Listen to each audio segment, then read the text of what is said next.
Taylor Davidson. Thanks for coming on the podcast. Could you please begin with an introduction of who you are and what you do, please? Yeah. Uh, my name is Taylor Davidson. I'm the founder of Football Entangled, which is it's a platform where I consult with professional football players to help them reach their fullest potential, and I do this through a series of methods involving uh, holistic, natural, uh, basically paradigms that are based on how the human body is supposed to work, as opposed to how we're taught nowadays, where we're kind of walking backwards in a sense where we think we know more than what nature knows, even though nature's been evolving over billions of years. And instead of trusting in nature, we trust like a 8-week study on untrained college volunteers. And so basically, Football Entangled is the culmination of my journey as a footballer, getting injured A to Z uh, for many, many years, and finding out that the mainstream methods were not helping me and were actually causing more damage in the long run.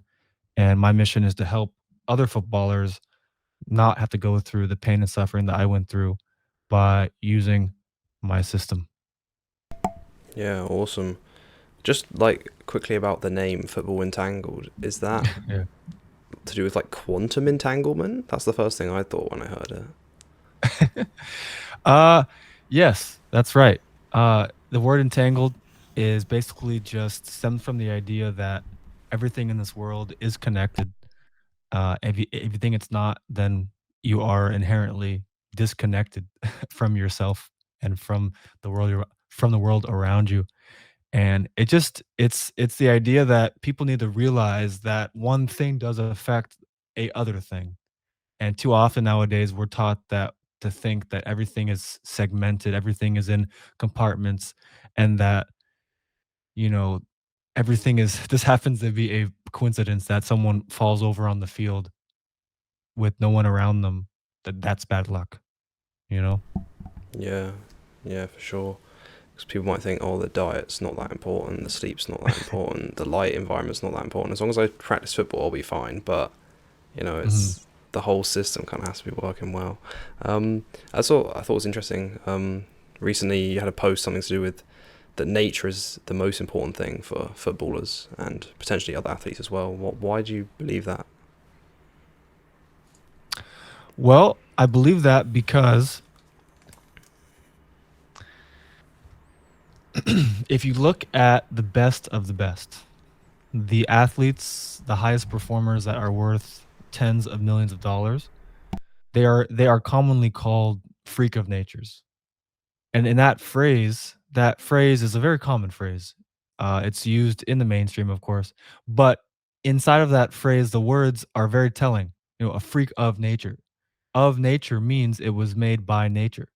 And because that is basically the cream of the crop, it is the top 1% performer, is this talented, gifted individual. I believe that through nature, you can understand and reverse engineer what makes those guys so tick. And a lot of times we're taught to think of them as outliers to the rule, as outliers to the systems that we operate upon, and that we should ignore them as just pure luck. And my paradigm is the total opposite. It's like they're the best at what they do. Let's learn why, as opposed to telling them how they should change one thing or another. Like it's one of the funniest things in America where you have great performers, for example, like LeBron James, and he'll go in the gym and he'll do some exercises just because, like he has trainers and whatnot. And there's pictures of him that go online, and then you'll get an army of these PTs, of these trainers, of these physios saying, "Oh, like his form's all wrong, and like his spine's really messed up, and like his toes are are really terrible. Like he has hammer toes," and they'll create all these basically diagnoses that are based on dysfunction, And like it's like some guy that is has never even been close to pro sports telling the world's best athlete in basketball how he should move and train. And it's just a total lack of self-awareness that we're seeing nowadays online. Yeah, you mentioned that it's not an accident that people are like falling down and injuring themselves. Why do you believe that that's happening? And I believe that's happening a lot more than it used to, if I'm correct. Yeah, I think it's a funny bias that humans have.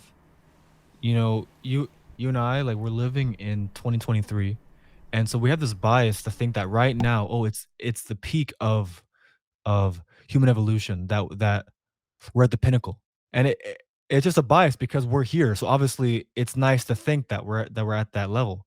But in reality, 20, 30, 40 years ago, maybe pro sports weren't as glamorous. Maybe they didn't have the best outfits, the best marketing, the best like TV setups.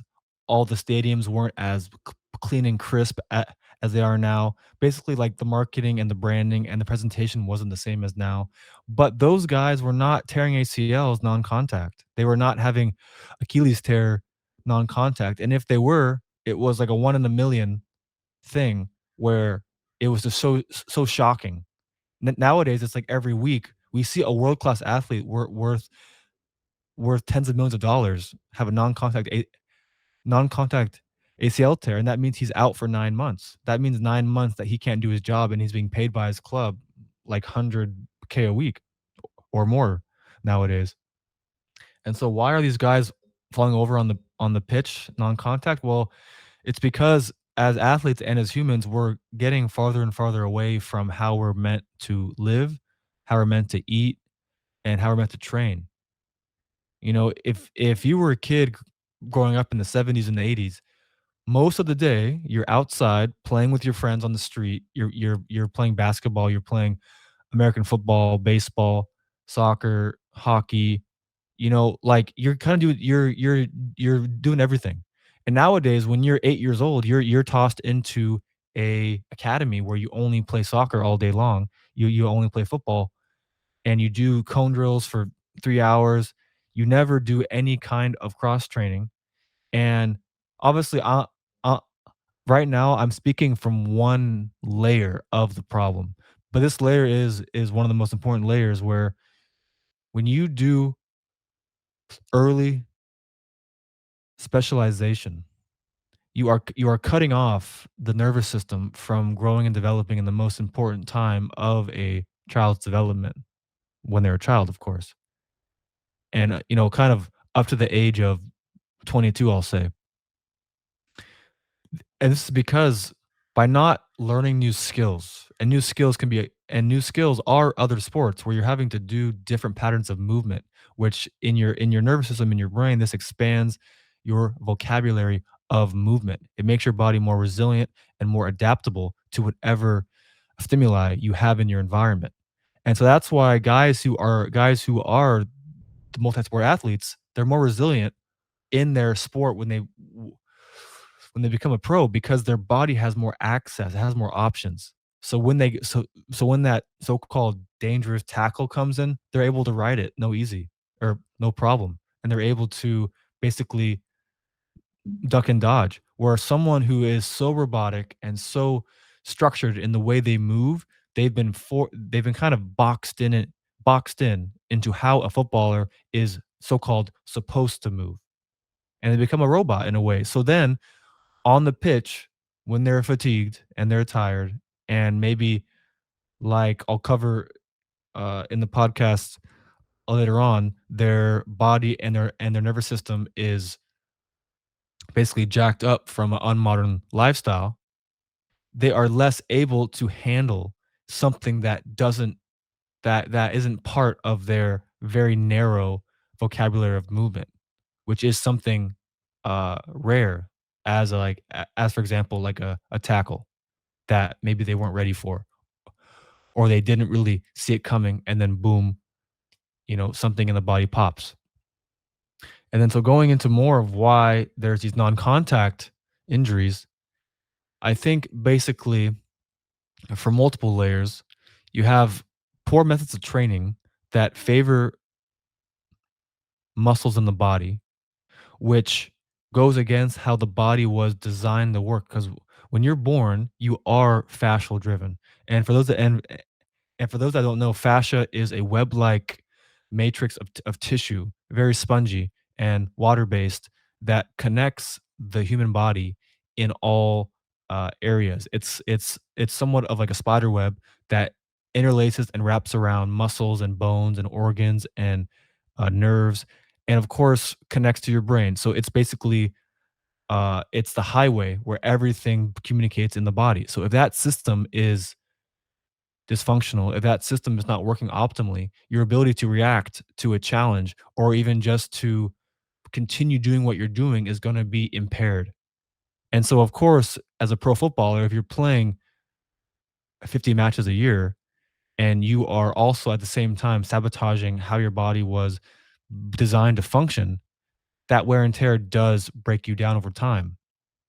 And then that kind of brings us to the idea of, oh, injuries are caused by wear and tear.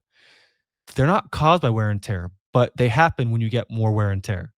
And this is the idea of correlation versus causation that so many people get caught up on in the modern sports world is they say, "Oh, there's more games, so there's more injuries." Well, those more games didn't cause the injury. They just shined a light on your actual issues because you pushed your body farther than you have before. And so now we're kind of uncovering the dysfunctions that you had underlying in your body.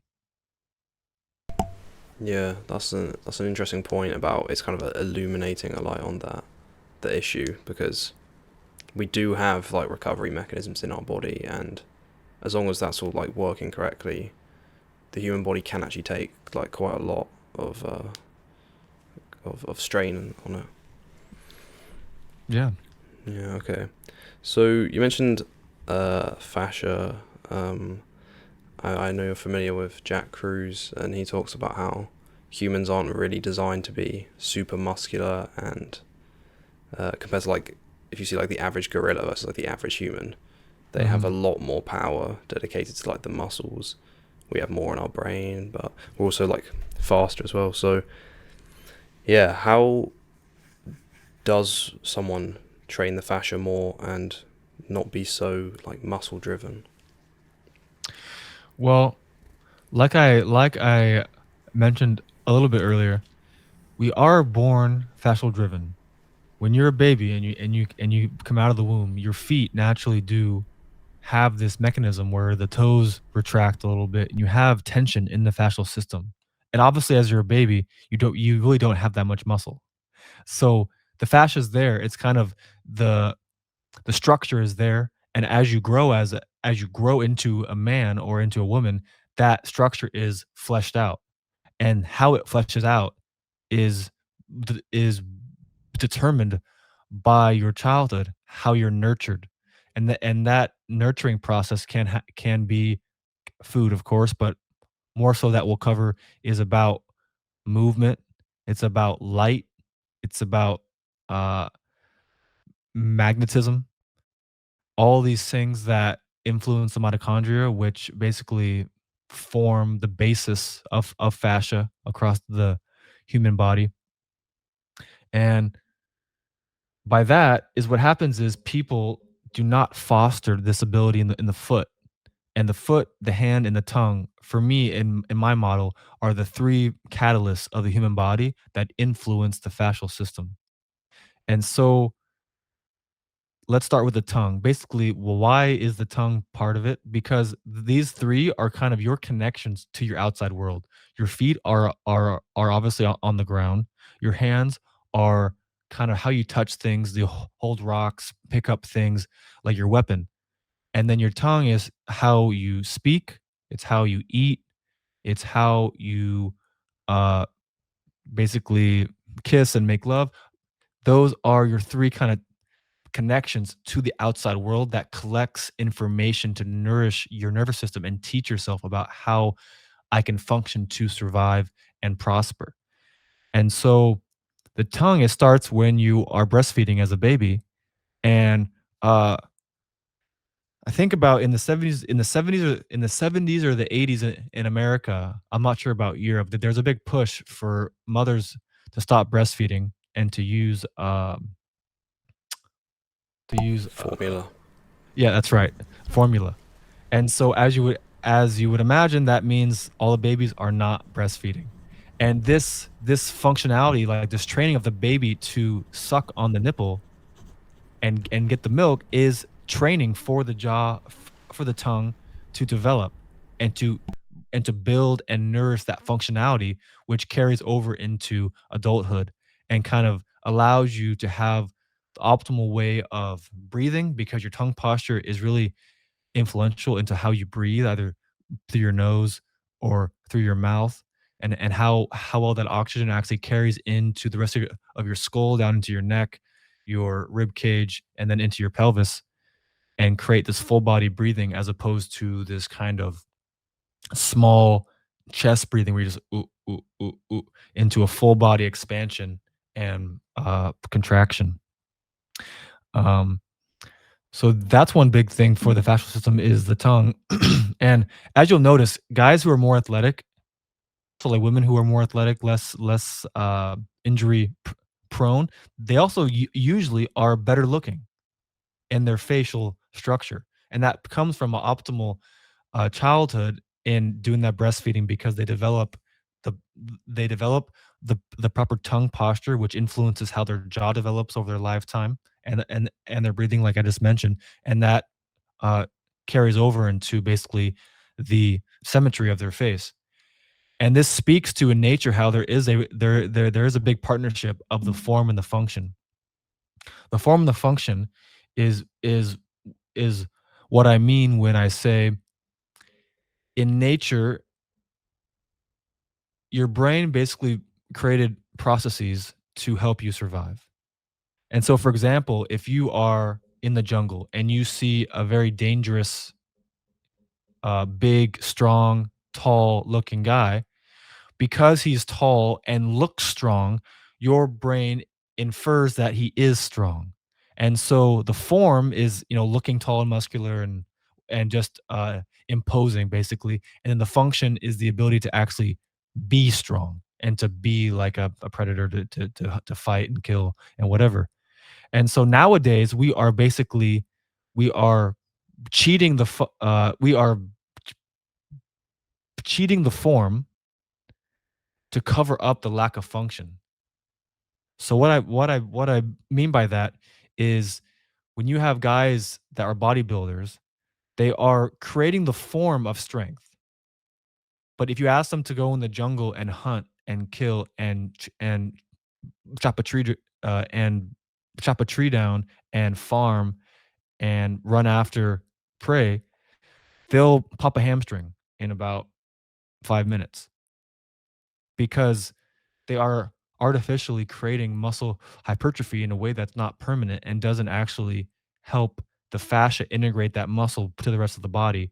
So they're basically a walking skeleton of pumped up, swollen muscle.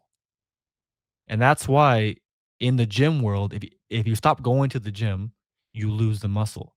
Where in my world, when you do the right kind of training that influences the fascial system directly, which then trickles down into the muscle, into the nerves, into the arteries and the veins, and the whole nervous system, that is permanent transformation, which you don't lose just by resting for a few weeks. Yeah, that's really interesting. That's making me think that kind of, if it's like an athlete that goes to the gym a lot, if they stop going and they keep doing their sport, obviously doing all the training for their sport, like specific, but not gym work, their body's gonna lose some muscle, but it's gonna keep the amount of muscle that is like kind of optimal for that sport that Mhm. the body actually needs. And it's not just like they're kind of like almost in like a controlled lab, just trying to get as much muscle as possible. Like they're out in the actual kind of, like you were talking about, the functional strength, having a Mhm. functional amount of muscle that's actually useful instead of just gaining extra that's not actually adding to their performance. Mhm. That makes a lot of sense. Yeah, basically, one of the big questions that I get a lot is, okay, your stuff works for football, but what about rugby? What about what about American football? Well, in those sports, you have different demands on the body. So your nervous system is going to create different responses to help you adapt to that stimuli. In rugby and American football, you do have to push and external force. So that does basically create a demand for more muscle. So when you're an optimal athlete and you play enough of your sport at your max intent and you're pushing the capabilities of your body, it will adapt and grow and develop muscle that it needs to basically, like you said, be functional in that sport. And the same thing goes for and then probably like the clearest example of this is in track and field. You have guys who they're sprinters for 100 meters, 200 meters, all of the shorter uh, competitions, and then you have the cross country runners, and they're running for very long distances. And if you compare those two body types, they obviously look very different. And so the cross country guy is thin, he's lanky, he is so-called lighter on his feet because that's what he needs. He can't carry that kind of muscle over that long distance. But a guy who's only running 100 meters and power is the prime need for his competition, then he has the room. He has the basically has the ability to handle and to carry more muscle because it's just a 8-second competition and then he's resting. There's no demand for stamina. Yeah. Um, Bringing it back to like the tongue, hands, and feet. Another interesting thing about them is they're all some of the most like sensory areas of the body with the most like kind of nerve endings Mhm. and stuff. So you're interacting with the ground a lot. Well, especially with the feet, you're interacting with the ground a lot.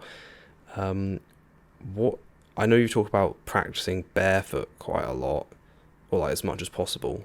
Can you talk about why that is a good idea? Well, like you mentioned, fascia, uh, specifically, by a certain researcher that goes by the name of Dr. Robert Schleip in Germany.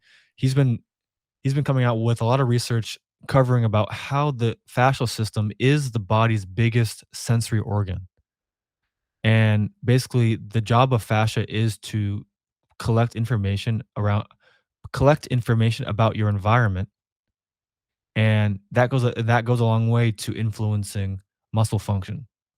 And so the reason why the feet are so important, like you mentioned, it's literally your only connection to the ground. So your feet have to be able to sense information about your ground, so your brain is able to determine, okay, which muscles I should activate at which time and how much to basically help me stand and not fall over and help me run and jump and whatever your mind tells your body to go out and do. So if your ability to collect information about the ground around you is impaired, then obviously you'll understand how the rest of your body is basically operating quote unquote with its hand behind its back. It's impaired. It's not it's not operating at its full efficiency. Yeah.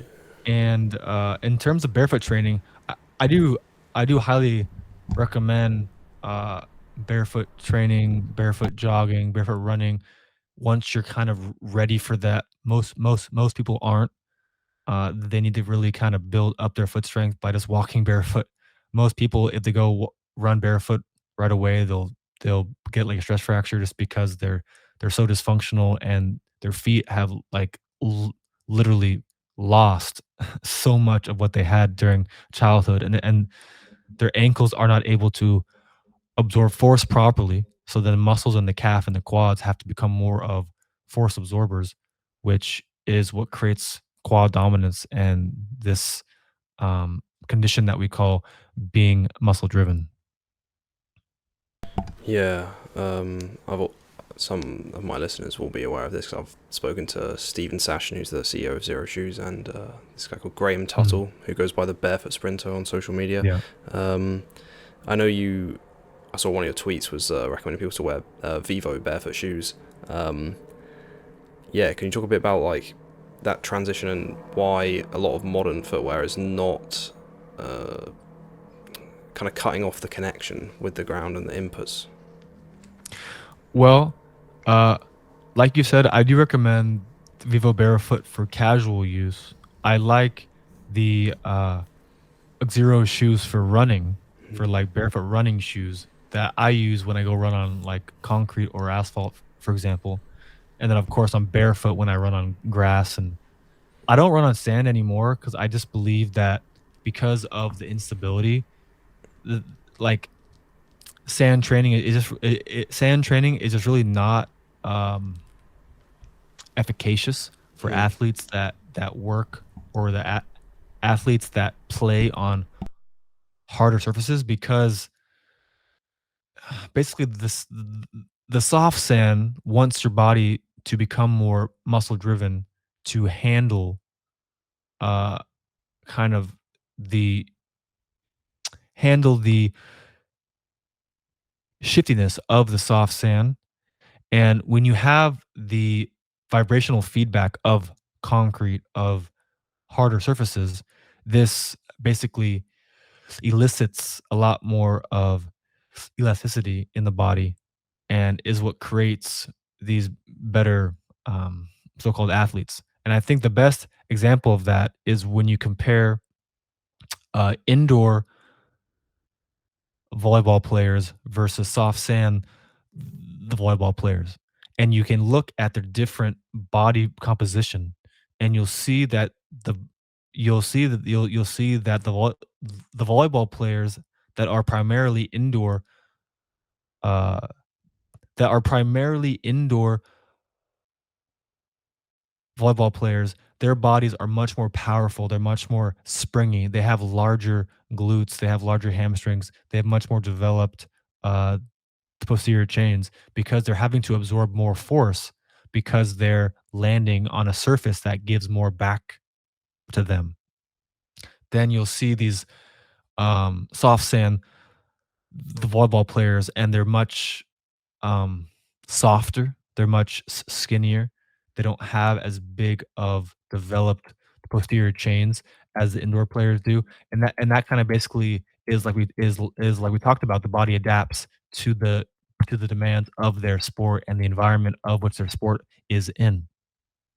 And so, what you're saying about the barefoot shoes is that basically compared to modern shoes. So modern shoes, first and foremost, they're very narrow, which of course, if you think of your foot like my hand, it goes like this and basically forces all of your metatarsals to scrunch together. And what that does is it prevents you from having an area of the foot that is a contact point, that is a singular contact point. Now, this gets into mainstream podiatry, the the study of the foot. They have a model which is a tripod foot, that there are 3 points of contact: the big toe, the fifth toe, and the heel. And this creates a tripod shape. And in my system, I believe that this was created off the study of non-athletic individuals. So basically, they are studying dysfunction and creating a model around that, and then adapting it to everyone. Because if you look at top athletes, their feet don't work like that. Their ball of the foot is much more prominent. It's much more of a pad. It's not like, oh, 1, 2, 3. It's more of they have one singular point of contact, almost like a thumbtack, which in physics you'll understand that that allows more force absorption and more force creation. And so that's one of the things that modern shoes is not great for, is it'll scrunch together the forefoot and and basically decrease the surface area of a singular point of contact in the middle of the ball of the foot. And so that will also kind of create what we see with with these big calluses on the inside of the big toe joint is then because you have this tripod, and then when you run, basically like your big toe becomes this kind of force absorber, which it's not supposed to be, and then you develop this big hunk of dead skin on the big toe joint, and you'll see a lot of footballers have that. And in my training, once you kind of fix the contact point, those calluses will basically go away because you've stopped your force absorption into that area of the foot. And then on top of that, the modern shoes have a heel raise, so your so your heel is raised. That creates a cascade effect of how you walk and how you move. On top of that, there is just a basic cushion. There is a thick layer of cushion that you are basically suffocating all of those touch receptors in the human foot, and you're not nourishing your sensory organ, your fascia. And so, what happens when you suffocate things? They die. And so you're losing that connection to your ground. You're giving your body less information to work with, and so that makes it less adaptable and less resilient. And the last thing I'll mention, well, actually, two more things about modern shoes is one is the arch support, which there's extra cushion below the arch, which we're taught, oh yeah, get arch support, it'll help you, it'll kind of make you feel better, make life easier. Well, that's nice and all, but in reality, it's going to atrophy your foot. It it's the same mechanism as what happens when you, for example, have an ankle sprain or like ankle tear or like a foot fracture, and the doctors put your foot into a boot or a cast. Mm. And that, you know, the reason they do that is to obviously take weight off the foot so the bone heals or the ligament heals. And that's great and all, but when it comes out of the cast or the boot, everyone has seen a foot that is atrophied. It's lost a lot of muscle because it hasn't been used. That weight load, that force absorption coming into the foot from walking and everything we do is again information telling your brain that my foot needs this stuff. So don't give it away. Like keep the muscle, keep all the strong fascia in there. And so arch support does the same thing just on a lower scale. So it's like death by a thousand cuts. And so if you're a top athlete and you're doing this for years and years and years wearing these terrible Nike like sneakers, you are creating the recipe for uh stress fractures, which I experienced when I was 18. I moved to Athens, Greece. I was playing at a high level over there and I was walking all day in these like thick Nike trainers, and then months later a fractured foot. And the last thing about modern shoes is again, you lose your connection to the ground from a physics point of view. You aren't grounded. You aren't able to actually absorb the Schumann resonance. And when you're barefoot, you're basically absorbing free electrons. And that is a mechanism that allows your body to lower inflammation, feel better, improve your circadian rhythm, and just basically be a healthy human. Yeah. So, are there like wide toe box football boots? Because I'm aware of, I think there's recently been an American football like cleat that someone made that had a wider toe box. But yeah, is there anything for football or soccer? I'm on the fence about those things. I Mm. generally my initial thought is that those kind of wide toe box cleats or boots will not work. I think they're kind of basically like the clown shoes. And why is that is because when you play football, you need to like there's a reason that we play wearing studs. It's because they help you with traction on the pitch, on the grass. And the wide toe box, it just makes it much harder for lateral movement because you have a wider platform. So it's like you're like a big wide boat. It's like super hard to turn. Being nimble, being adaptable, and being very precise, like that thumbtack that I mentioned in physics, that is what top top performers, that's how their foot works. So I wouldn't say that like narrow football boots are good, but just having normal sized football boots that are kind of like snug for your foot is ideal. You don't want this wide toe box thing. For casual shoes, yes, of course. You want to let your foot breathe, kind of let it do its own thing. So that the shoe is more of a compartment as opposed to uh, a glove, s- so to speak. And obviously, that kind of gets deeper into the topic of how the foot should function in sport as opposed to at relaxation. And those are two different things. In sport, the toes are supposed to retract, and this tension is supposed to be created in the foot, much like when you see a bird on a tree and its toes and its foot, its arch, the ankle are kind of like this, grabbing to the branch. And this is the same thing that top athletes do unconsciously inside the shoe when they play top sports. And one of the reasons that you can see that is you'll see top NBA players, their feet on their toes, they'll have huge uh calluses. And it's because inside the shoe when they're playing and they're jumping and they're dunking, their toes retract like this, and the tops of their toes rub against the shoe, creating these calluses. And so that's one of the indicators that we can see of how the foot functions inside the shoe at the highest level.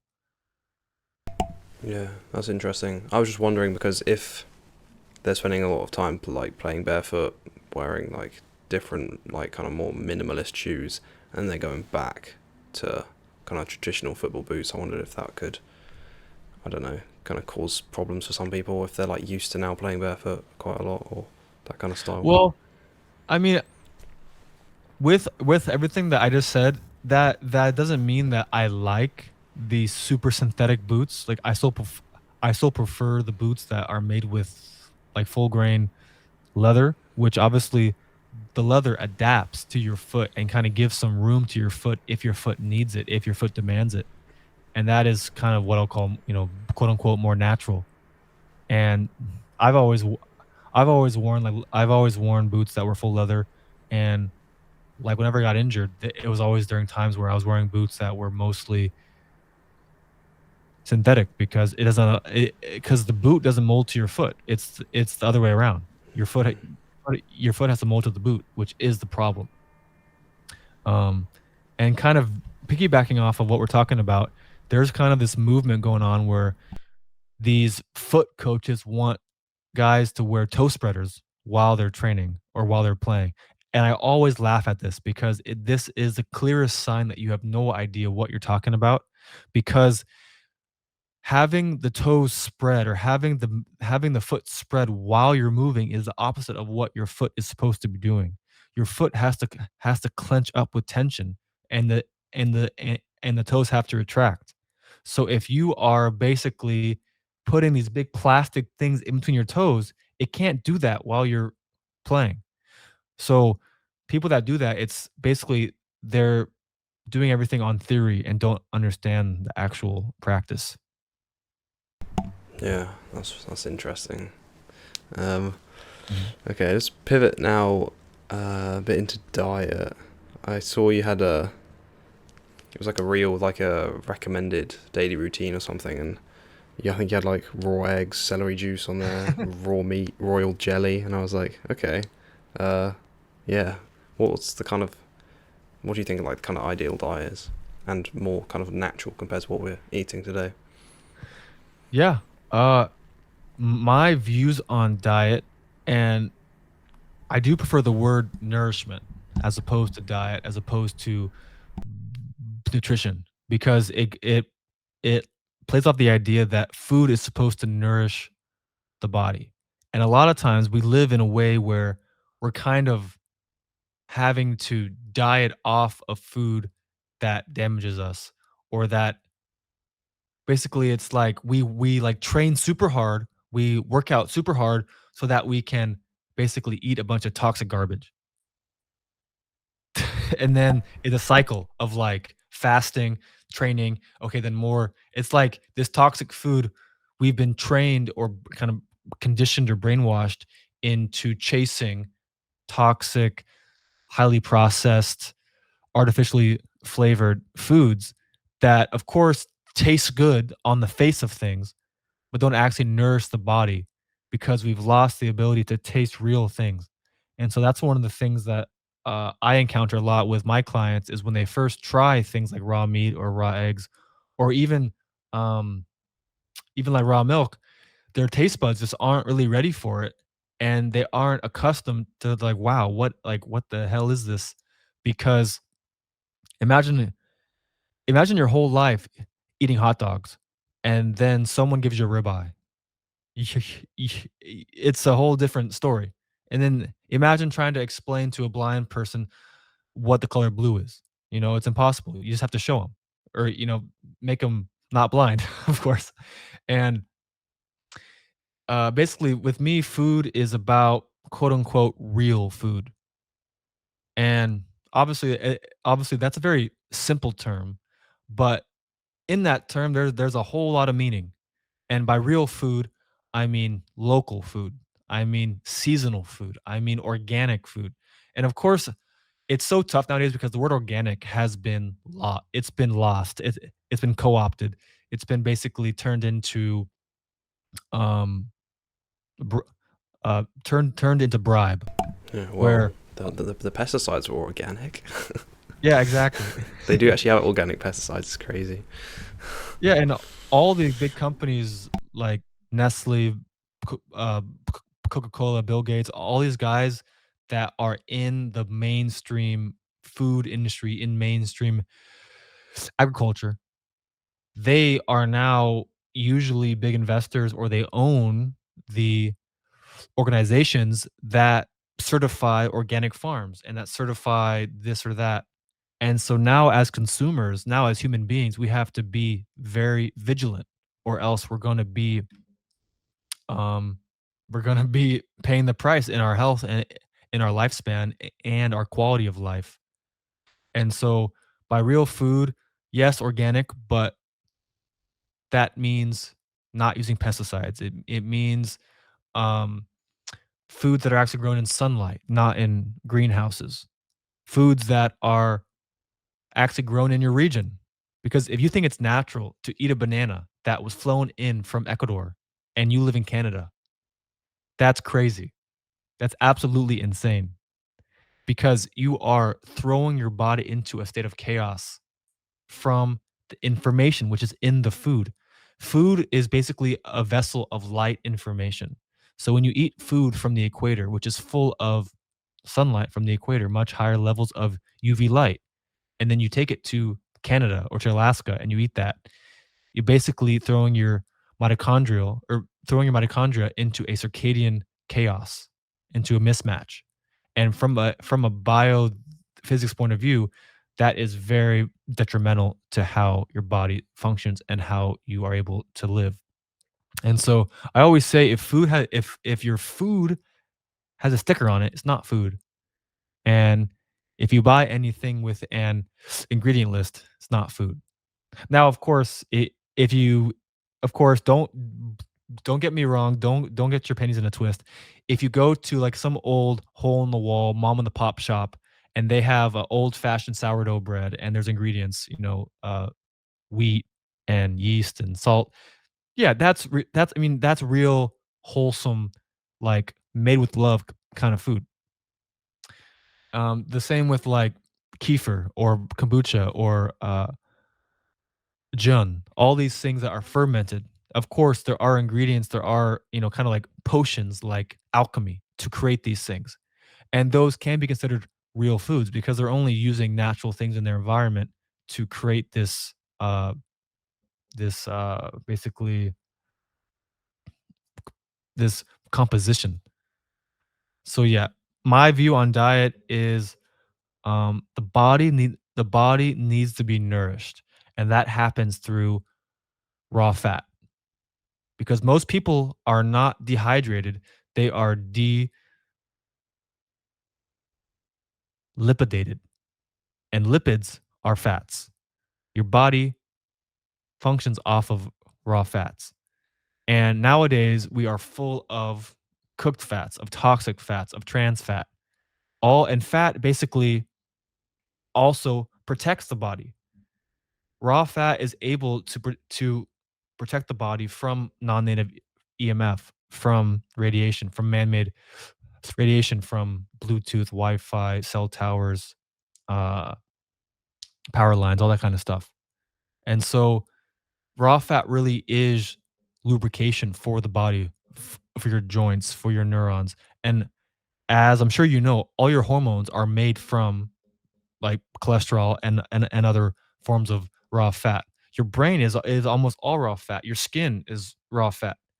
And one of my mentors that unfortunately passed away um, many years ago, named Jonas von der Planitz, he talks a lot about how when you cook fat, it increases the size of the molecule by 50 times.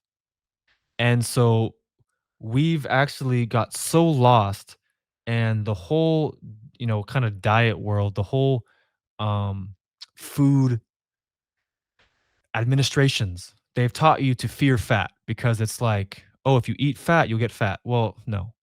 But if you eat a bunch of toxic oil, a bunch of like vegetable oils, they're oxidized, then you'll create those cottage cheese legs, and you'll have the toxic subcutaneous fat that your body stores in there, because otherwise, if it didn't do that, you would die. A lot of the foods that you put in your body, you would die if your body didn't create processes to save you.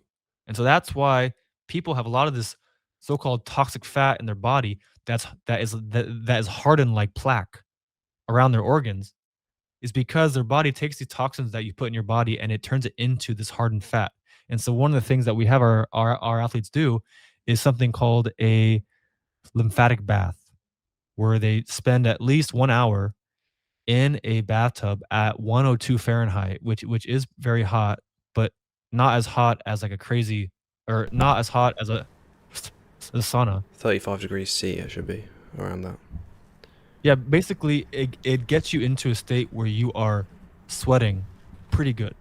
Mm. And the idea of the bath and not a sauna or not like a steam room is the being submerged in the water is much easier to get your core temperature up to that temperature, because if your body does not get to that temperature, it will not be able to melt out that hardened fat, and you'll never be able to so-called burn off that fat if your core temperature does not get to that temperature. Okay, Yeah. so are you saying the fat is where in the body? Well, Or just basically, generally subcutaneous fat, visceral fat, or are you talking like in arteries or anything specifically? uh, I mean, basically all around. But of course, uh, you'll see people that are so-called unhealthy have bigger bellies, and that also is caused by the increased levels of cortisol and their ability not to make enough melatonin from lack of sunlight. And so they obviously have p- chronic levels of elevated stress and cortisol, which causes this big belly they have. But yeah, that fat is all around, and of course also in and around your organs. And so the only way to basically melt it out is by getting your core temperature up to that point.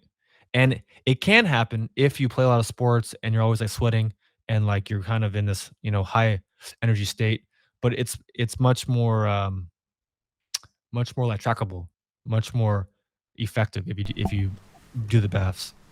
Yeah, I've not really heard about that before. I've heard about like lymphatic kind of massages and draining and kind of, but not Yeah, yeah. the toxic fat kind of thing. So would would the body, if you were like burning enough energy, you wouldn't say the body can use this for fuel and kind of like burn it off? Well, the thing is, because this fat is so toxic, when that happens, that's when you get quote unquote sick. Mm. That's detox. Anytime someone says they get sick, it's detox. It's not the flu. It's not a cold. Well, okay, obviously it's like called these things, but what's actually happening is your body is trying to release some of these toxins, and you getting into a fever state, you're raising your core temperature to make this happen. That's why fevers you get warmer, is because it's actually helping you melt out some of that toxic fat. So the bath, what it's doing is it's kind of recreating the state of a fever. Hmm. You understand? So Okay, that so it can help you detox out these things faster. yeah. And so fevers aren't bad. It's just your body telling you, "Hey, I need you to relax, lay down for a few days and just let me do my thing." And then after the fever, you'll be back on your feet and feeling better than before. And so that's actually one of the big signs of a very unhealthy individual, is someone who never gets sick, Hmm. quote Interesting. unquote. Because getting sick is how your immune system upgrades every every time the season changes. If you aren't having those moments where your body is forcing you to relax, then you have to question, like, what's going on in your body? What kind of things are you doing to yourself to artificially suppress detox? Yeah, it's interesting. I've heard that concept before where people start trying to like detox and then they actually kind of feel like sicker. Um, Mhm. like because it's your body's storing it and then you're releasing it back into the bloodstream again. Um, Exactly. and we can look at things like vitamin D. Vitamin D's can be stored in fat. It's like fat soluble. So I think this is a problem actually in obese people. If they lose a lot of weight quickly, they can actually become like hyper. They get like hypervitaminosis D. They have like too much vitamin D in circulation because it's so that concept is there. Yeah. So yeah, I haven't really researched that much of Adonis's stuff, but I've heard of him before. Yeah, kind of the raw meat kind of thing. Yeah. Mhm. Oh, well, I guess to answer your question on the raw meat stuff, bottom line, you and I, let's agree, we are made of raw meat, right? Yeah, yeah. I And that's suppose kind of to like certain animals. that's kind of like most of that's most of our tissue. We aren't made of plants or grass or like sea moss or or any kind of these superfoods. We're made of raw meat.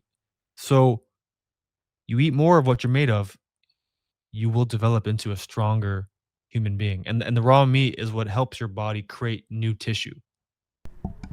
Interesting.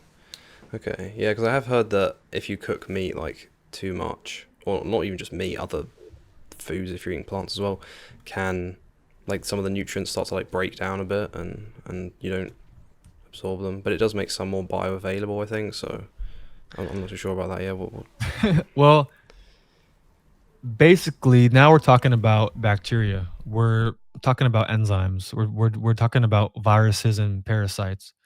And in the mainstream, we're taught to believe that viruses and parasites are these enemies, these like boogeymans, these invisible magical boogeymans that go around causing chaos, just on their own whim.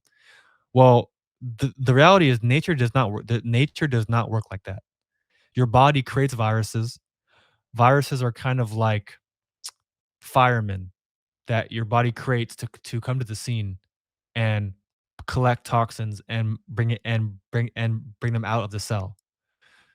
Your body also creates parasites to deal with toxins that you put into your body. Parasites are not it's not like, oh, there was some crazy nasty food from some weird market that I bought and I ate and then now I have a parasite. It's not how it works. It's just make believe. And so going back to raw meat, if you cook meat, if you cook eggs, if you cook like for example, if you pasteurize milk, you are burning and killing the bacteria and the enzymes that allow your body to digest the food in which you are wanting to have in the first place. And so basically, that's a big reason why we see so much lactose intolerance, is because kids growing up are having so much pasteurized yogurt, pasteurized milk, and it's basically creating a allergy to the milk proteins that they can't digest, because the milk they're having that has a protein doesn't have the bacteria and enzymes with it that is crucial to digest the milk proteins. Yeah, that's very interesting. Oh, definitely gonna look into that more.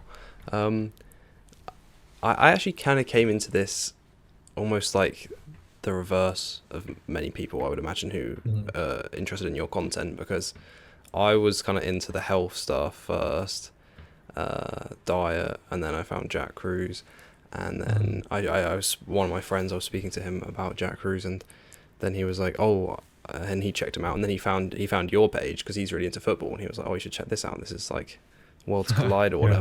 whatever." So yeah, how was uh, he impacted you, Jack Kruse?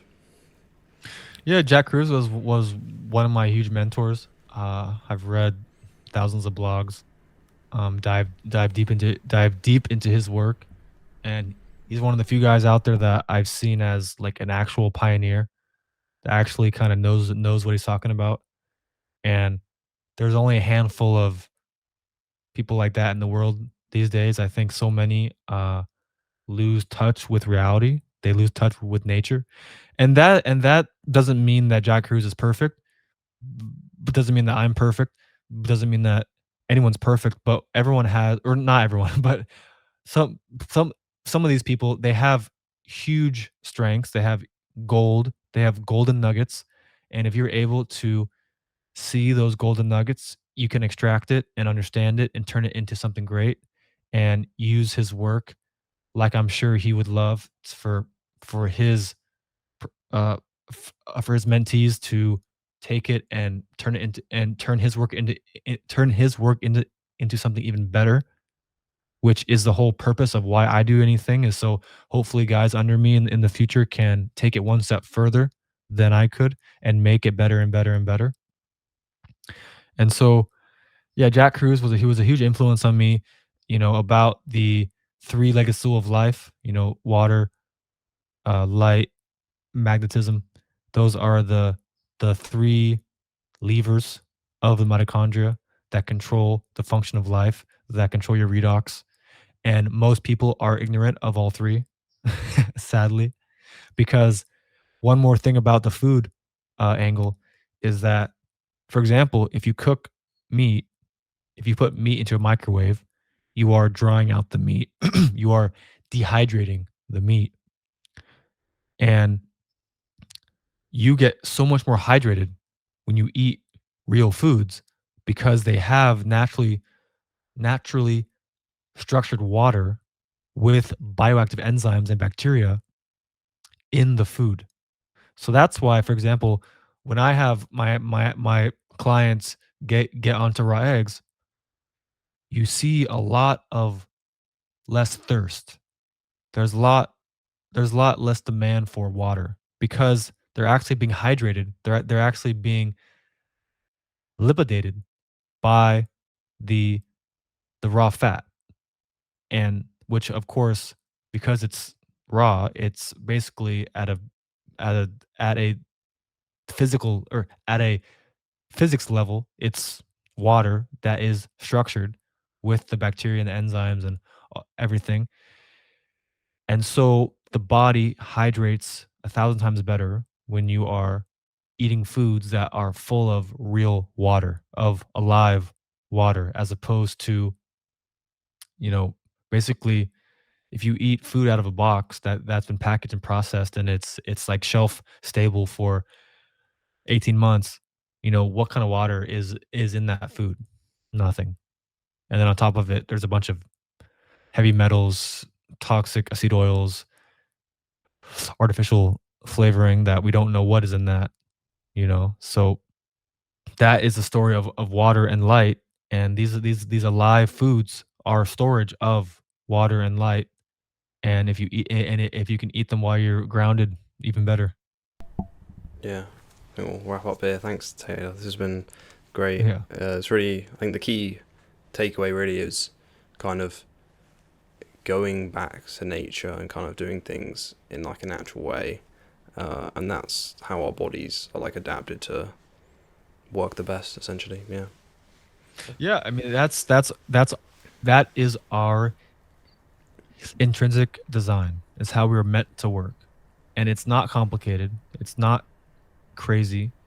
And some people call what I do extreme, but I just call it being the best and this wanting to feel good all the time. And I don't want to feel bad and feel depressed and feel toxic and feel uh overweight and feel, you know, depressed all the time because I want the best. And so all my clients are hard workers. There are guys that are focused on being the best, and for me that's just normal. Mhm. So I think everyone should chase to be their best and do what it takes to be there. Yeah, awesome. Where can people find you on social media, and if they want to work with you? Yeah, Owen, thank you so much. My main platform is Football Entangled on Instagram, also on YouTube. Our website is entangledtribe.com, where you can look at our Academy of Excellence for football performance, where we are helping uh, footballers of all ages basically reach their full potential. I also work with I also work with professional players one on one. So if anyone has any interest in working with myself, they can email me at taylor@footballentangled.com, and we can get talking about how we can create uh, life changing success. Yeah, awesome. I'll put all the links to that in the Yeah, yeah, description. So yeah, also you've done like it's a lot of them are like Premier League players and stuff as well. So these are like yeah. proper. You know what you're talking about. Okay. Thank you, Thank, mate. thanks, Taylor. Have a good rest of your day. Yeah, Owen. Thank you, mate. Have a good one. See ya.